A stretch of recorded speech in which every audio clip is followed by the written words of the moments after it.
All right, well, we are live. Looks like folks are starting to trickle in. Looks like StreamYard is a little slow on the stream with LinkedIn. Give it another second.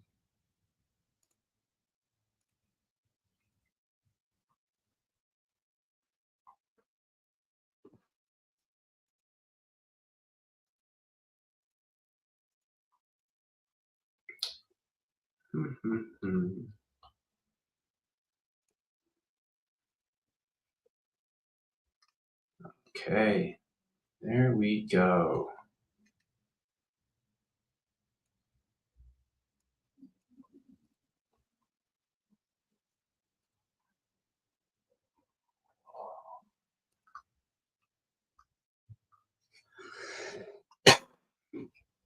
Okay, well, we are going to have some folks start to come in the door. Kick us off. Glenn, you mind just providing a quick introduction to yourself? And Bill did a really good job with the photo. So looking pretty polished. We are excited to have you. But if you could give a quick intro and tell us a little bit about who you are, and for our listeners, feel free to add any questions into the chat today. We'll try to address them in real time, and got a couple folks streaming in via YouTube, LinkedIn, a couple other platforms. But really excited to have everybody today. And Glenn, love an intro, and the floor is yours. Absolutely. I'm sure if Bill did a picture, it's I'm sorry that this disappoints. So but Glenn Saunders, I run services and manage support services here at Nuage. And gosh, I've been doing ERP for 20 years now. Every time I say that, I'm just kind of flabbergasted that that's what I've been doing for this long, but I have. Come from a background of quite a few different applications, but I've been working with NetSuite for about 12 years now.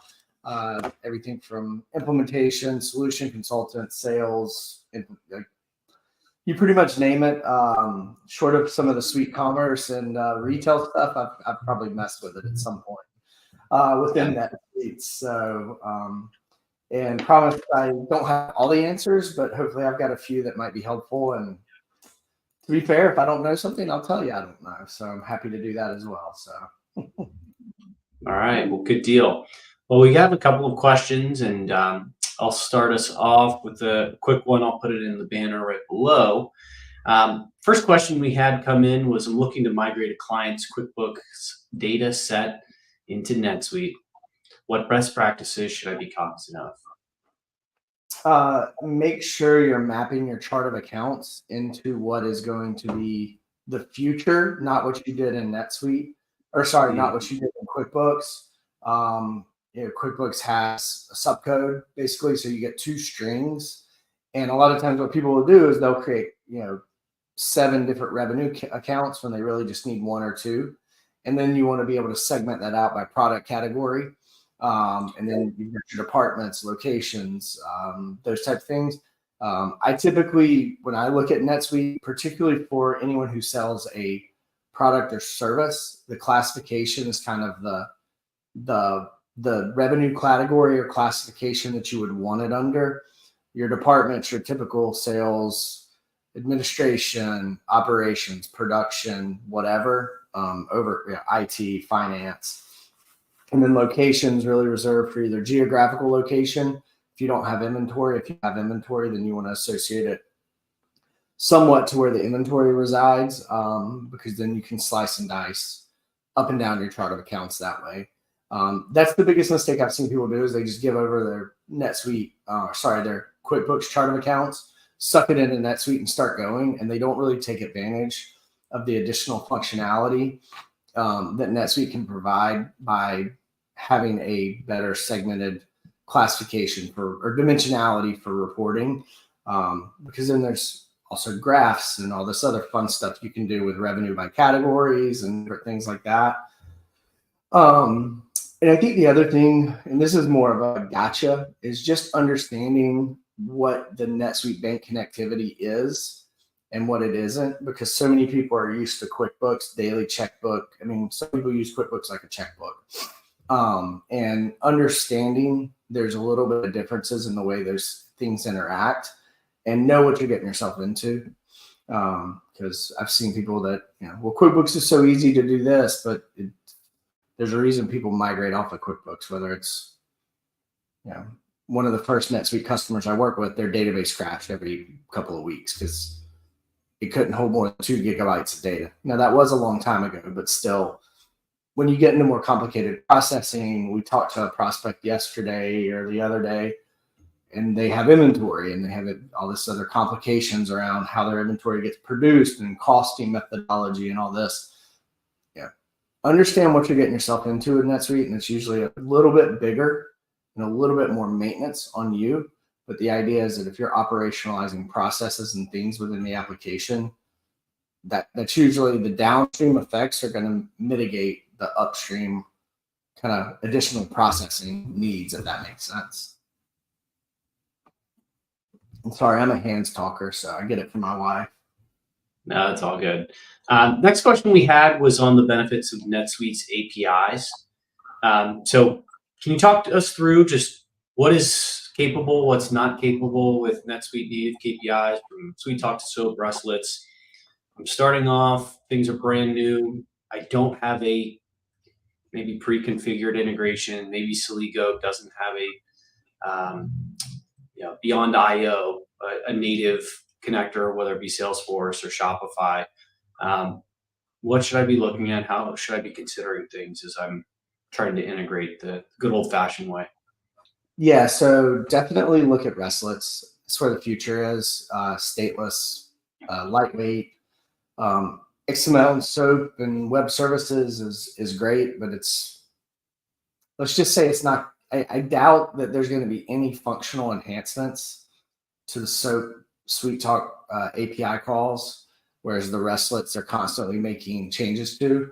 And a lot of times in our development, we create our own endpoints for the APIs because it's just easier, because we can control more versus we call just the sales order, and then we have to call the sales order collection. We have to call the customer collection, the item collection. We can encapsulate it in an all-in-one API, so we can update a customer, an item, and a sales order all within one endpoint, so that we're not having to make multiple calls back and forth for that. But if you're just starting out, I would definitely get a good understanding of the RESTlet. RESTful APIs that NetSuite publishes is public. You literally type in RESTlet or RESTful API documentation NetSuite, and it'll pull up. And they have a full browser on it. And, they've been working on that for a couple of years now. I remember when it was like 10 things and a lot was in beta. It was there. It was just in beta testing. So they're continuing to evolve with that. And I just think that's the future of where they're going.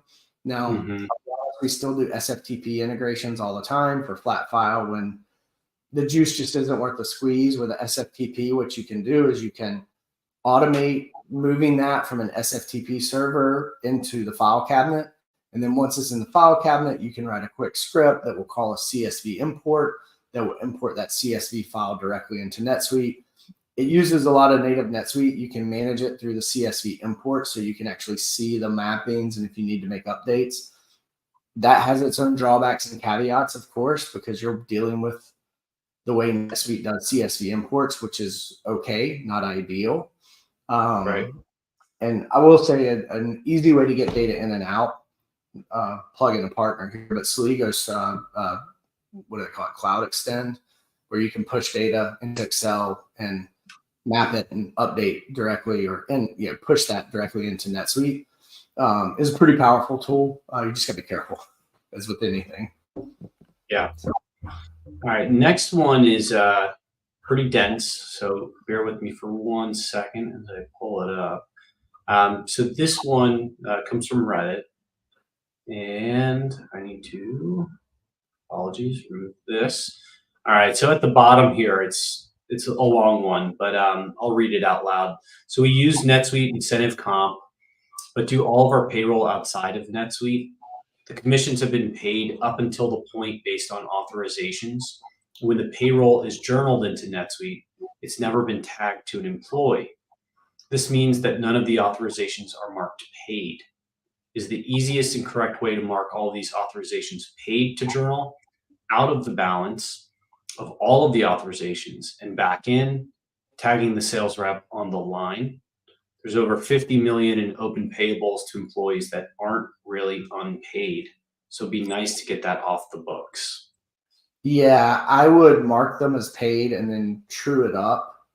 And I'd have to look at the accounting minutia behind it. But to true that up. And then I thought there was a setting in commissions where you can set it that it basically hits commissions expense and then basically trues itself out. But that would be something I would look at as basically a monthly true up through a clearing account, maybe even working on your payroll entry so that it comes in and it negates that clearing account or whatever you're putting it to for commissions. But I'd have to look at the nuts and the bolts of the accounting of it to make sure. And I'm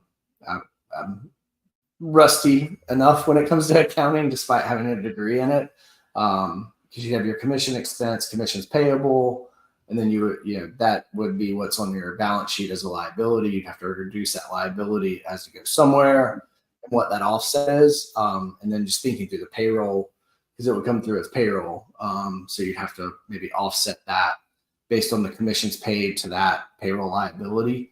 You could do that at the employee level. That should clear it off the balance sheet. Okay. Going forward, you got to clean up the mess system. But yeah. So next question comes to us from LinkedIn. Why would a company not utilize NetSuite for financials if they're implementing the ERP for other departments? Most of the reasons that I see is the owner likes QuickBooks and it's what they're used to. Not best practice.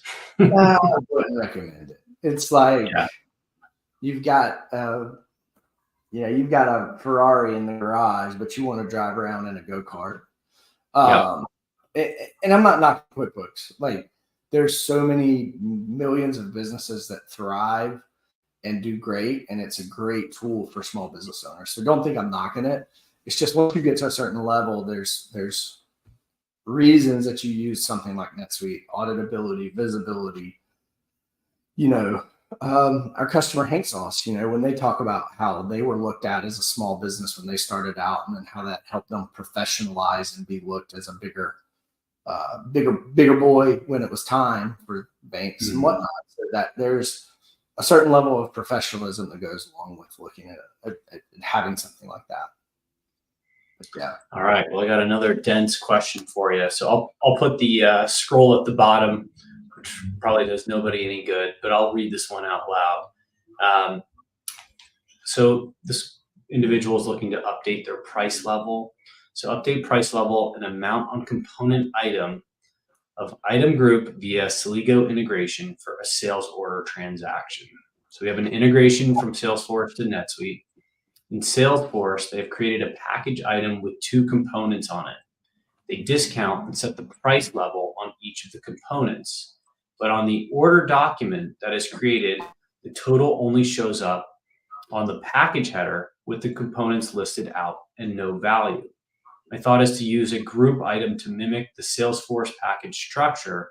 The issue I'm running into is how to pass in the price level and amount on the sub-items of the item groups on creation of the sales order. Right now, when it comes in, it just takes in what is on the item group record in NetSuite and calculates the amount that way.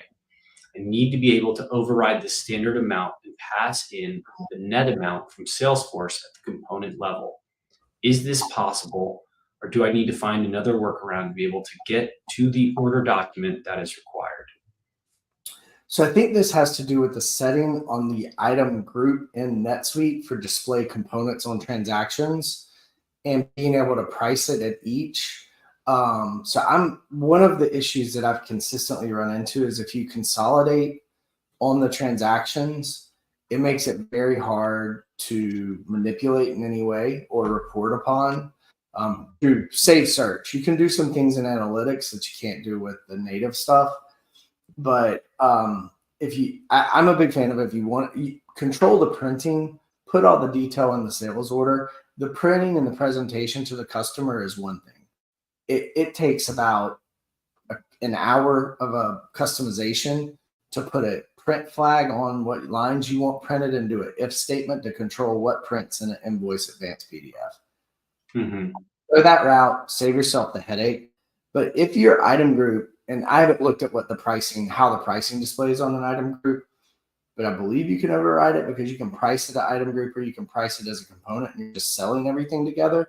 If you display the components on the transaction, I believe that will allow you to update the pricing at that line level. And if I'm wrong, I apologize, but my instinct is that that's what the behavior should be. And that's kind of the difference between item groups and kits. Kits, you're really selling it as a fake assembly. With item groups, it's literally just a grouping of items that you're selling together.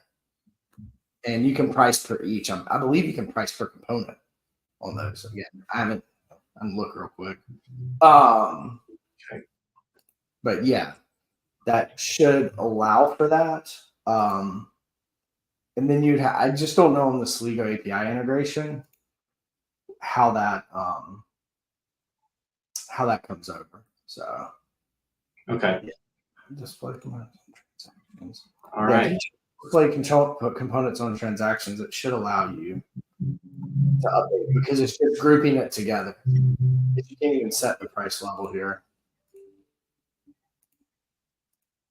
Okay. All right. So next one in similar vein, I'll read this one out because I think it's again pretty long at the bottom. I'm going to a customer dashboard and clicking the AR aging detail report. It shows the parent customer with 3 invoices. Underneath, it has the sub-customers' projects and it shows the totals for each of them. Is it possible to show totals for the 3 invoices residing at the parent level? Yeah, I believe you have to group it based off of the parent. It would do with the grouping in the aging report. Or you could use the save search that has the AR aging and tweak that to show the detail and list it. And you could filter by the exact entity you want, or you could consolidate it up. But I would have to look at the grouping, but you should be able to group just by the parent. And even set it where it only filters to the parent and doesn't show the children if you wanted it to. Awesome. It's just one of those things. You kind of I gotta play around with it. I don't know for sure, but you should be able to tweak that report because there's like an entity parent and entity child, and you could put subgroupings of like the entity parent, entity child. Okay. Last question that we have right now is regarding SuiteWorld. So if you could maybe share just some of the takeaways, what excited you most, and with that, I think we'll probably be wrapping up. Yeah, I think one of the things I'm kind of excited for, and unfortunately is 2 years away, what Evan says, the Redwood experience and the ability to create a query dashboard that is much more intuitive. Don't get me wrong, I love my NetSuite dashboard. I use it internally, very heavy for us, but the ability to like the way the financial reporting engine, NetSuite really does need a revamp for some of the reporting comparisons, the ability to just easier generate trending analysis in an income statement. You can do it very well in 100 different ways. And the Redwood experience, I thought, really highlighted that when he actually showed use cases of that. I'm worried at how long it's going to take to get there. I think some of the AI, we'll call it, because it's just more the predictive and analysis of your system to determine when anomalies occur. And by looking at the normality and looking at variances, I think it would be really cool if the system just kind of looked at your data, highlighted changes that are relevant based on parameters you set for variance analysis. I mean, instead of having somebody to have to look at numbers year at month end and then identify, what if you could set parameters on each account? Or if the system just knew based on standard deviations when to look at things. You're starting to see that, of course, in EPM and the rebranding of that. That makes sense. That's just such a FP&A and also hits way up market, right? FedEx and some big guys use Hyperion, like huge contracts. But I think how it could apply to the small business owner, kind of like my American Express tells me when my Hulu bill goes up. Yeah. I mean, just little stuff like that, I think, is going to be beneficial.